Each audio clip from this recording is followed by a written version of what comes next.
Well, recent allegations of abuse involving leaders of youth organizations have many parents concerned about safety. And they're not the only ones. Many of those groups are equally concerned about the background of people who work with kids. 23 ABC's Carlos Correa is live in our studio tonight with more on the safety measures being taken by one group. Carlos?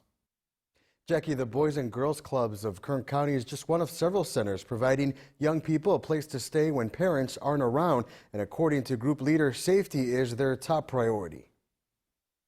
When Ana Pimentel decided it was okay for her 14-year-old daughter Bernice to join an after-school program, she did some research. Looked at the place and talked to a couple of people. It's a common practice for other parents as well. You know, we just never know. And encouraged by leaders at the Boys and Girls Clubs of Kern County, who require visitors to sign in and out. After every shooting, I sit my kids down and I talk to them and we go over, okay, what are you going to do if this happens? It's a scary place now. There's so many predators out there.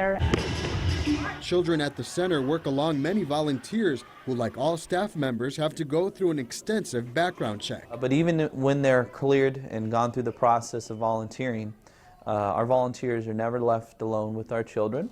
They're always accompanied. They kind of perform an assistant role with our staff members.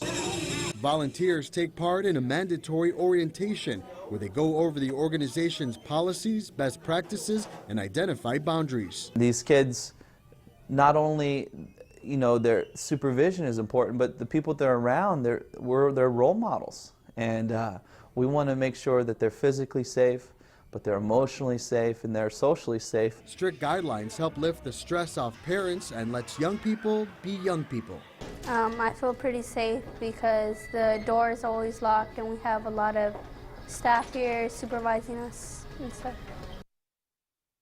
Now, parents have to sign out their children every time they pick them up from the center, and that's something some say helps ease their minds. In the studio, Carlos Correa, 23 ABC.